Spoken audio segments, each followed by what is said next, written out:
Looking forward, rapid changes are taking place in the global monetary system that may affect the international role of the dollar in the future. Most major economies already have or are in the process of developing instant 24/7 payments. Our own FedNow service will be coming online in 2023. And in light of the tremendous growth in crypto assets and stablecoins, we are examining whether a U.S. central bank digital currency would improve upon what is an already safe and efficient domestic payment system. As our white paper on this topic notes, a U.S. Cbdc could also potentially help maintain the dollar's international standing.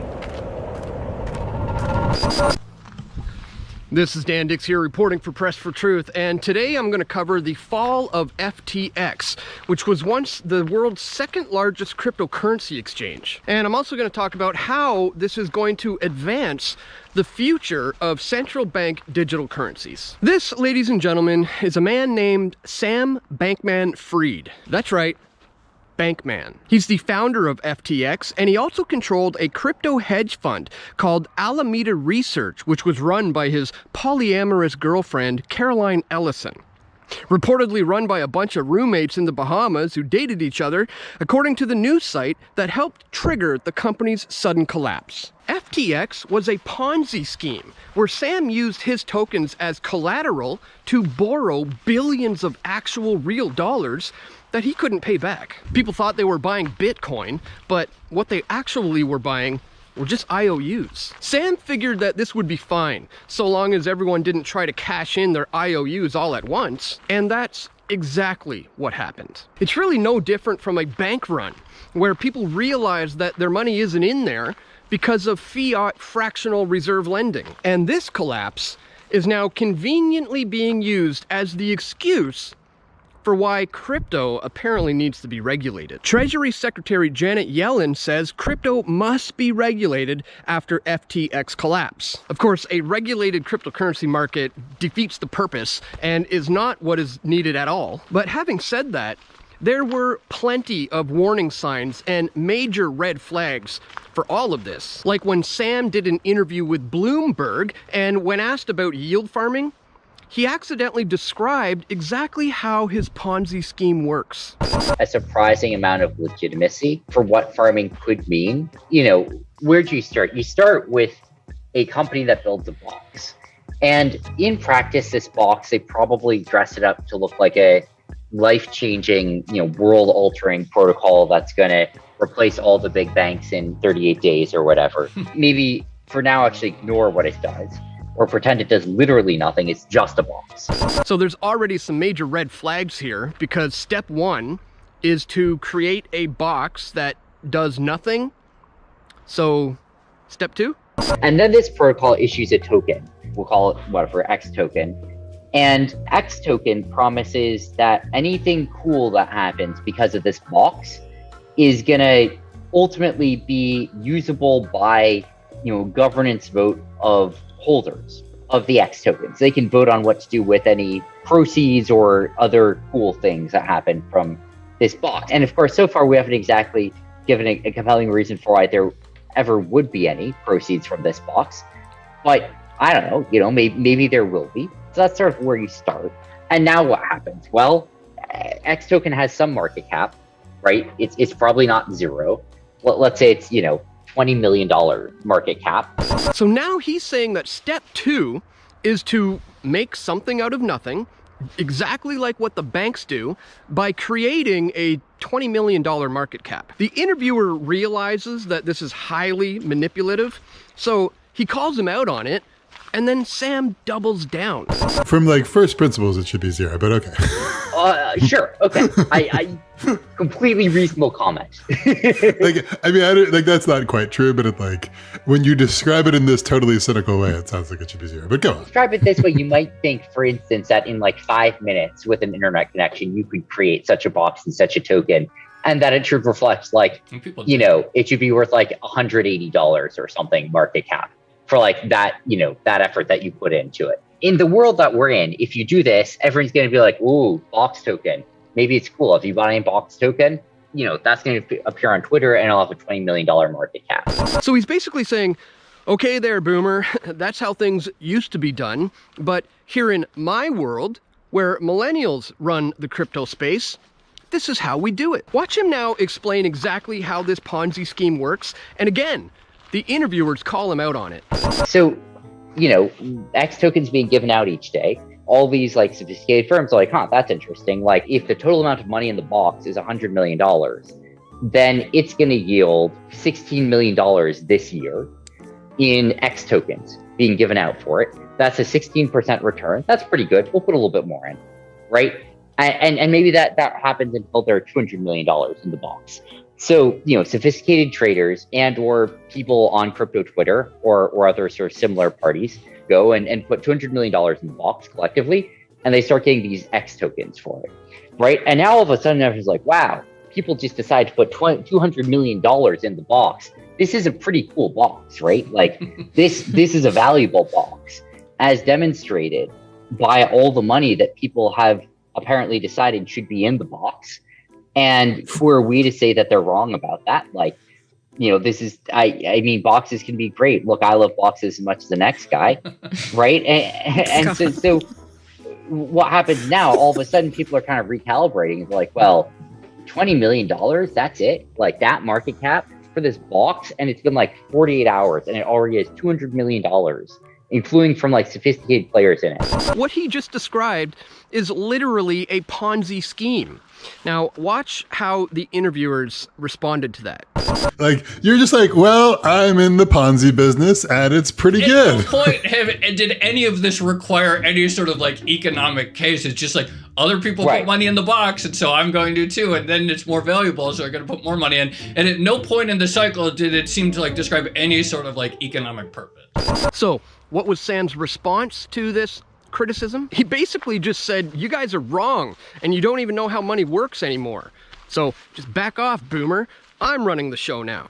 And it is sort of like real monetizable stuff in some senses. And, you know, at some point, like if the world never decides that we were wrong about this in like a coordinated way, right? Like you're kind of the guy calling bullshit, saying, no, this thing's actually worthless. But in what sense are you right? You could see something get market cap in the way that, I don't know, Dogecoin or Shibcoin have, right? Where people are just kind of like, haha, and then they buy it. And if you're like, that's dumb, it has no cash flow, I'm going to short sell it, you lose all your money. So he just equated his token to Doge or Shibcoin, saying, hey, if they don't create any real value in the real world, then why should mine? When I saw that, I knew this guy was very bad news, and I had to stay very far away. But the red flags certainly didn't stop there. His crypto hedge fund, Alameda Research, was run by his girlfriend, Caroline Ellison, who he made the CEO of the company. And check out this major red flag that she was waving all over the place during this interview. Yeah, absolutely could pull it off without my math degree. Use very little math.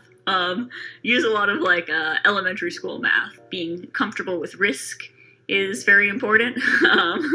We tend not to have things like stop losses. I think those aren't necessarily a great risk management tool. I'm trying to think of a good example of a trade where I've lost a ton of money. Well, I don't know. I probably don't want to go into specifics too much with that. Well, it's not so funny now that billions of dollars have been stolen and countless lives have been completely ruined by this. So this obviously begs the question, where did all this money go? Well, he misappropriated $4 billion trying to save his failing hedge fund. He spent $135 million renaming a basketball arena to FTX Arena. And he donated $40 million to the Biden campaign, coming in second place to none other than George Soros. He fooled almost everybody, including the famous Shark Tank investor Kevin O'Leary, who had this to say about just how safe he felt about his FTX investment. If there's ever a place I could be that I'm not going to get in trouble, it's going to be at FTX. I'm a paid spokesperson to FTX and a shareholder there too, and big advocate for Sam because he has two parents that are compliance lawyers. If there's ever a place I could be that I'm not going to get in trouble, it's going to be at FTX. Kevin has since called for regulation in the cryptocurrency space, which, as we'll show you, has been the plan all along. It was a terrible investment, 100%, and I lost my money. I get it. I'm a diversified investor. I make mistakes. This is one of them. But I learn from my mistakes. This won't be happening again. If I'm going to put serious capital to work in a broker-dealer, in an exchange, it's going to be one that's regulated, that has transparency, and has the same rules of test that every other exchange that deals in stocks and bonds has.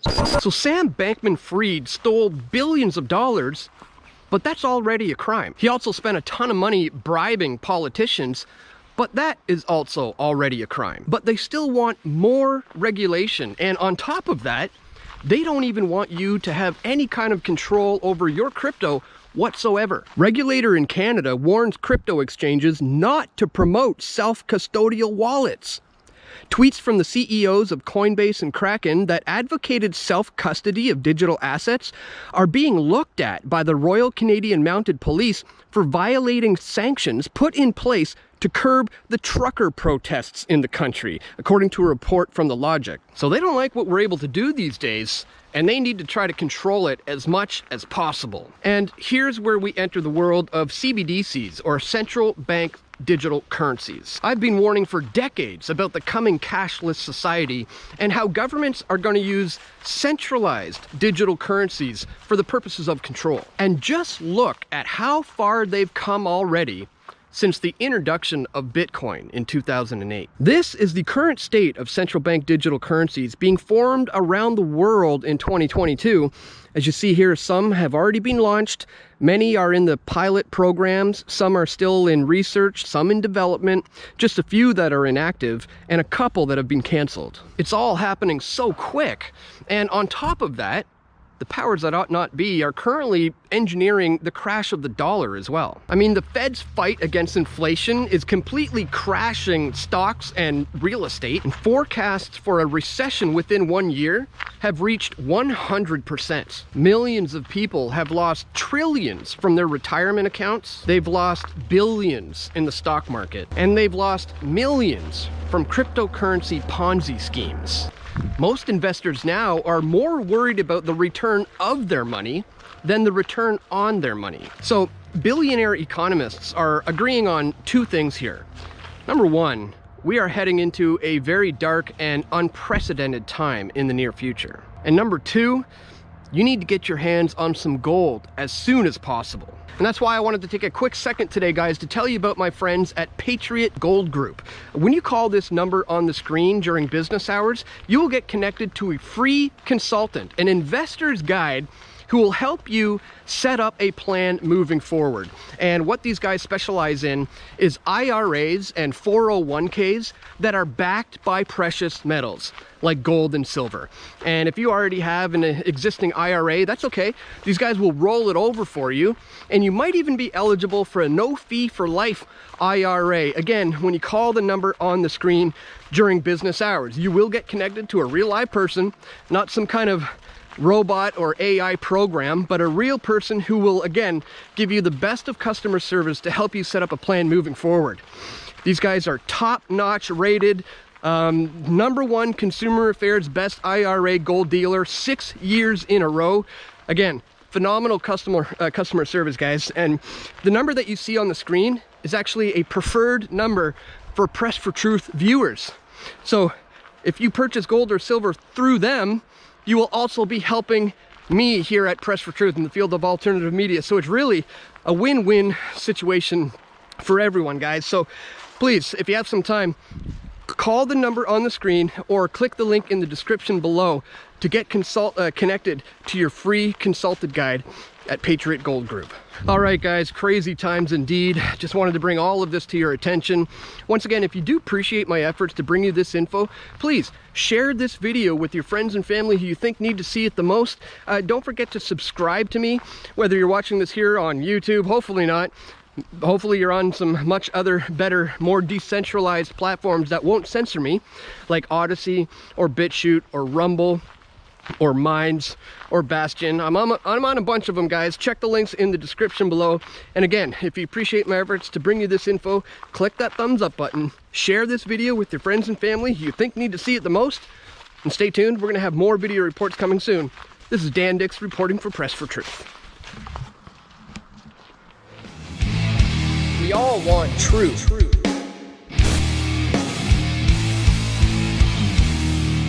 The truth will set you free.